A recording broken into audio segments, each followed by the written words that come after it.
If income ever stops unexpectedly in your household, whether from a layoff, a health event, or a leave, here's a number worth knowing ahead of time. Even with some coverage in place, most households still see their income drop by 30 to 50% during that stretch. Not because anything went wrong, but because that's the way the coverage is just designed. Today, we're breaking down exactly where that gap comes from, so you and your partner can plan for it instead of discovering it. Last week, we talked about job protection and what it actually guarantees, which is your position, not your income. That distinction matters here because it's the starting point for understanding the gap. Job protection laws like FMLA keep your job for you, but it doesn't replace any of your income. Whatever income shows up during a disruption comes from somewhere else entirely. Short-term disability, unemployment insurance, severance, or savings you built specifically for this. In Iowa, there's no state law requiring paid leave. So for a lot of people here, whatever coverage you've set up is your main source of income replacement during a gap. It's worth sitting with that for a second because it reframes your planning.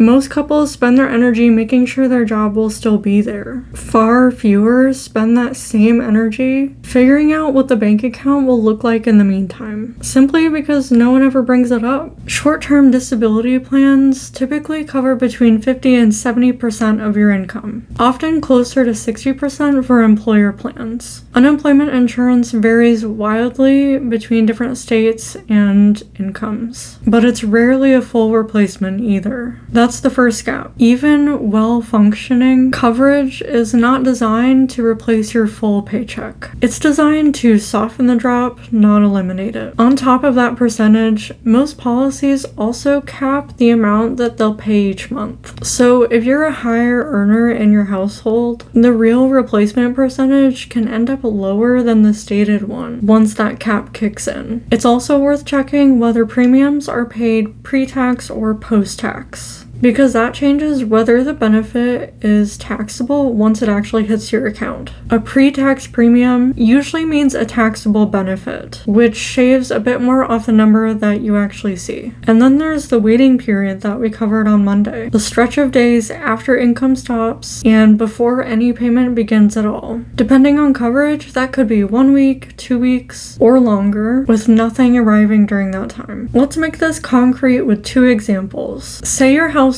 regular take-home pay from one partner is $4,000 a month. Coverage that replaces 60% after a 14-day waiting period might look like this. 2 weeks of the month with no income at all, followed by 2 weeks at roughly $2,400 out of $4,000. Added up, and that first month of disruption could bring in somewhere around $1,200 instead of that $4,000 that you're used to. Now, say that same partner brings home $7,000 a month, with a policy that caps out at $3,500 regardless of income. After that same 14-day waiting period, that first month might bring in around $1,750, only 25% of normal income, even though the plan documents advertise around 60%. The cap is doing more work in this scenario than the percentage. Neither of these is a worst case. They're both fairly typical outcomes once you run the math. And it's the number that catches couples off guard because nobody sits down together and does it in advance. A few patterns show up over and over with couples working through this. The first is assuming the percentage on the benefits summary is the whole story, without checking for a monthly cap. The second is not accounting for the waiting period at all, budgeting as if the payment arrives the same week that the income stops. The third is treating this as a one-time number instead of month by month. The gap is usually worse in month 1 when the waiting period eats into it, and closer to the stated percentage from month 2 and on. Planning around a single average tends to underestimate exactly the month that you need the most cushion. And the fourth one is only one partner knowing any of this. If the income disruption belongs to one partner, you both still need to know what's going on with it, because both of you are living inside that budget while it plays out. The good news is that this gap is entirely plannable explainable once you know it's coming. A few ways to start together. Find your exact waiting period and benefit percentage in writing, not from memory of what someone told you once. Check for a monthly dollar cap, not just a percentage, especially if either of you is a higher earner. Calculate your actual expected income month by month during a disruption, not just as a single average number. Build a dedicated bridge fund that's separate from your emergency fund, sized specifically to cover the waiting period plus the difference between full income and the replacement percentage. Talk to each other now about who covers what if one income stops, before you're in the middle of it, including which bills get paid first if the bridge fund runs out. We'll go deeper on building that bridge fund in a couple of weeks, but the first step is always the same. Know your real number before a gap opens, not during it. If this is the first time you've seen your income gap laid out like this, that's exactly why we're covering it now, before you need it. Comment bridge, and I'll walk you through how to size your own bridge fund based on your numbers.